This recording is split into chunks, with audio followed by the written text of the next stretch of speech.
Back at the start of April this year, New York Times journalist Michal Leibowitz, not to be confused with our own Michelle Leibowitz, penned an opinion entitled, "I didn't feel like going, but I'm glad I did." It was, she explained, her motto of the moment. Now, I'm sure that there are some of you here who back in April were already bounding around your neighborhood in full-on back to life, back to reality mode. Okay, that went over the head of some of you and was a total nostalgia hit for others. That's fine, back to the sermon. But for many others of you, and maybe, just maybe this includes a higher proportion of the introverts in the room, we might have thought about booking a ticket for a show or going out to a local restaurant with some friends, but instead we ended up with a glass of wine and several episodes of a cooking show on Netflix instead. I certainly did, although it was more often a dram of whiskey than a glass of wine. Leibowitz echoes these sentiments, but what I found interesting was the thing that she persuaded for herself that she was going to get out for. She writes, "One recent snowy Saturday morning, I coaxed myself out of bed into semi-formal attire and through the door to synagogue. It was the latest in a series of attempts to force myself to, well, do stuff. The kind of stuff that takes me out of my one-bedroom apartment and into human society. During the service, I stood when everyone stood, sat when everyone else sat, sang when everyone else sang, and I made awkward small talk with my seat neighbor and hightailed it home before the socializing began in earnest.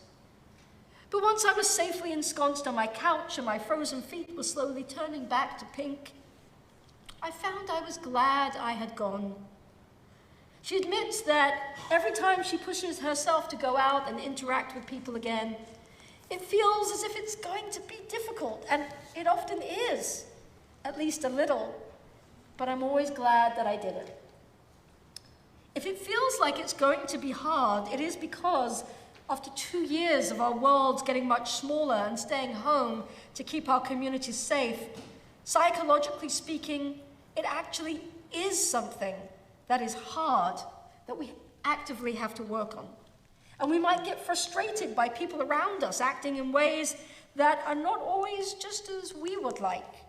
But as Leibowitz points out, shared social space also introduces the possibility of surprise and the chance of unexpected delight, which is half of the joy of living near other people in the first place. Think, for example, of the folks in your town or right here in the congregation who maybe you've kind of sort of kept up with, perhaps through Facebook posts, and then you bump into them at a summer outdoor concert or at the farmer's market. When that has happened to me, it's been positively joyful. I've made it a point to go out to the front lawn every week that we've hosted the Westborough Farmers Market this season, not only because the bread guy sells the most amazing sourdough, we go on the bread theme again, but because I love bumping into people that I have not seen in ages. I missed those spontaneous meetups, and even the annoying things, Leibowitz points out, are important. The way that the behavior of others tested our patience and our empathy reminded all of us constantly, sometimes gratingly, that our wants and needs and concerns are just one person's among billions. Brad Stolberg, in another New York Times opinion piece, also published this past April, points out, even before COVID, a stark and disconcerting trend was underway, a decline in meaningful relationships and a rise in social isolation. A 2019 survey found that a whopping 61% of Americans reported feeling lonely. We've embraced certain efficiencies, some of which were furthered by our responses to the pandemic, things that we needed, and some of us still do. Food deliveries instead of grocery shops, working out at home instead of the gym or at the park. But in doing so, we've lost many opportunities for the kinds of spontaneous connecting with others that's essential for forming friendships and creating a more connected community. But efficiency without sustainability is not a worthy goal. Stolberg shares the story of Jonathan Sharks, who, facing a cancer diagnosis and thinking about who would be there for his young son if he died, invested in making friends in a life group at his church. Life group is a different kind of insurance, he writes. People talk a lot about medical insurance, life insurance when you get sick, but relational insurance is also important. Catherine Smith writes about how hard it is to make new friends as we get older in a piece in The Atlantic. She shares, the average American spends just 41 minutes a day socializing, but Jeffrey Hall, a communication studies professor at the University of Kansas, estimates that it typically takes more than 200 hours, ideally over 6 weeks, for a stranger to grow into a close friend, which is maybe why Jewish summer camp is such a powerful experience for our kids. She goes on, as we get older, the space we used to fill with laughter and gossip and staying up until the sky grew light gets consumed by more adult concerns, marriage, procreation, fully developed careers, and we tend to end up with less of ourselves to give. So many of us close ourselves off to the possibility of meaningful new connections because we think we already have all the friends we need.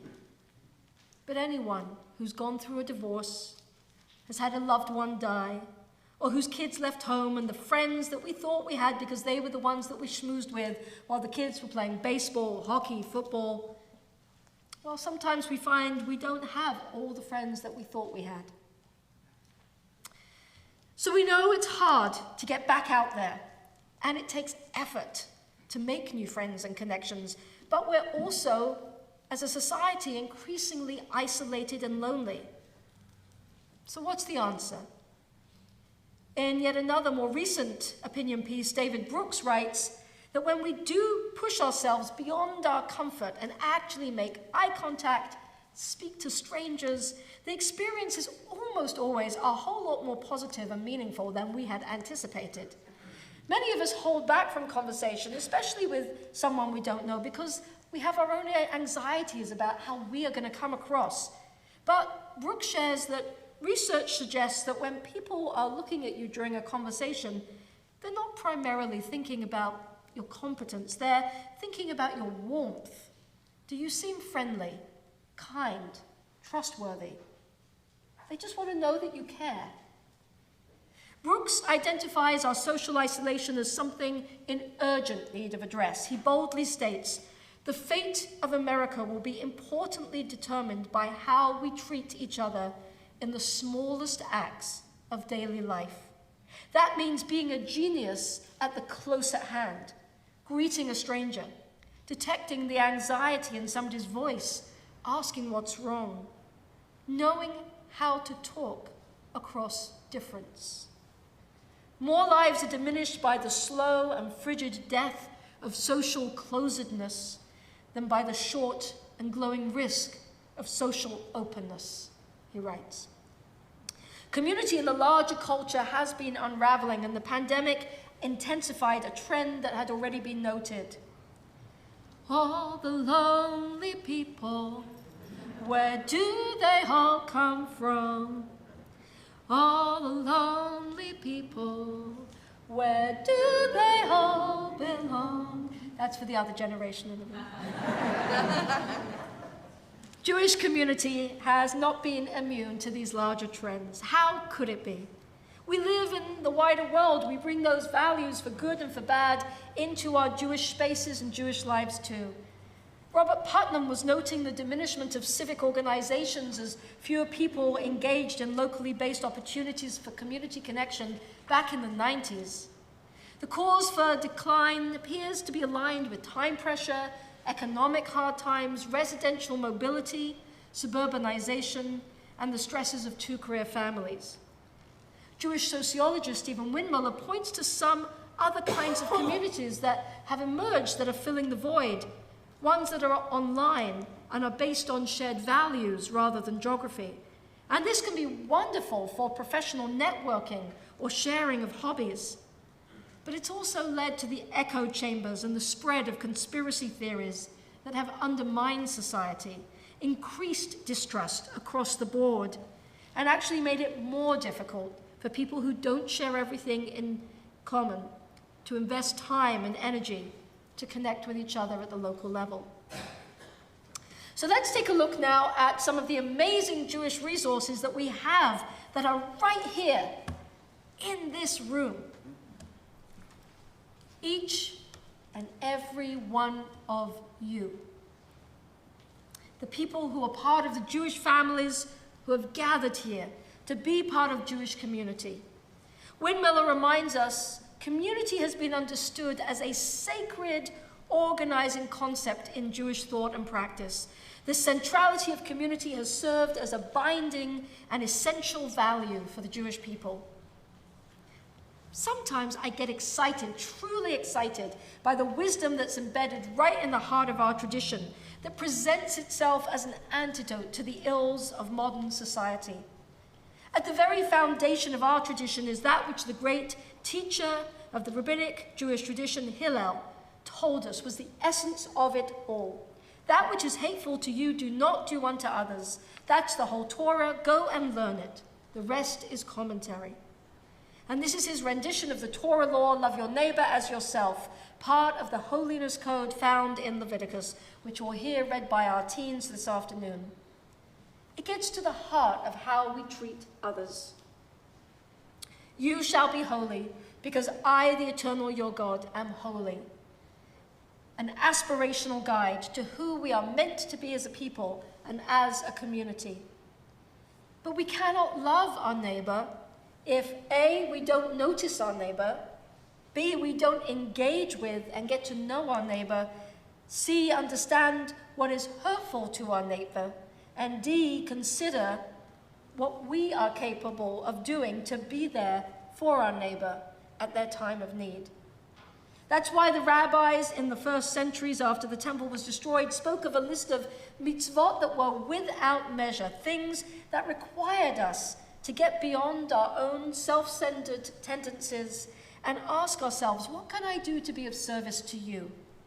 And on their list were mitzvot like acts of loving kindness, comforting the bereaved, welcoming the stranger.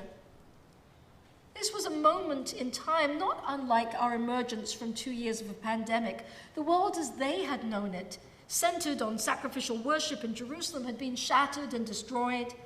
Our people were scattered in exile in all directions, and it would take time to recreate community in new places and new cultures that were not predominantly Jewish. What if not the spectacle of magnificent ritual at the Temple Mount would hold us together as a people? The answer, they determined, was a life of mitzvot, actions that create connections between us, and that's what builds strong communities.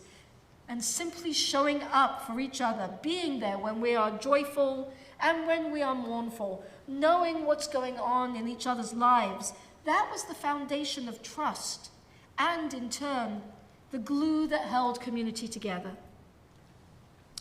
A recent conference that looked to the potential for Jewish community to provide a response to our social loneliness highlighted a number of goals for the work that we can do together.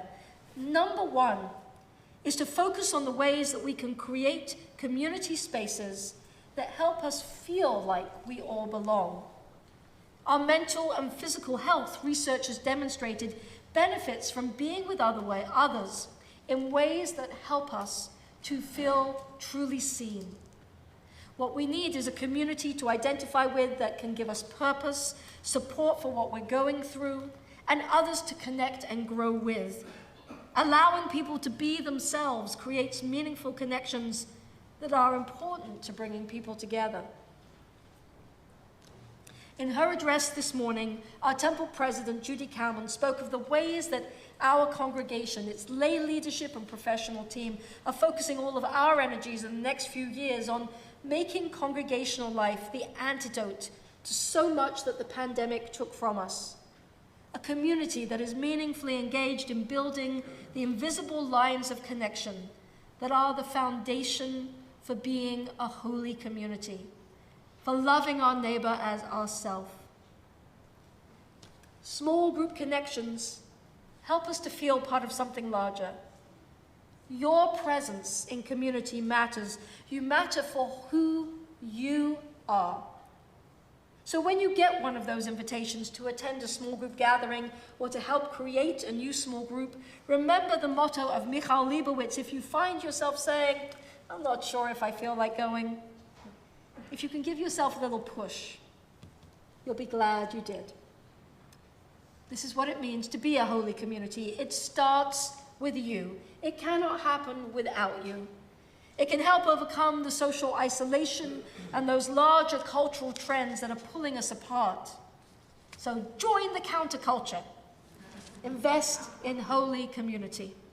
Not just with the vital dollars that help sustain this institution, but with your time, with your essence, with who you are. Kadoshim Tihiyu. We will be a holy community. Ken Yehi Ratzon. Let us make it so.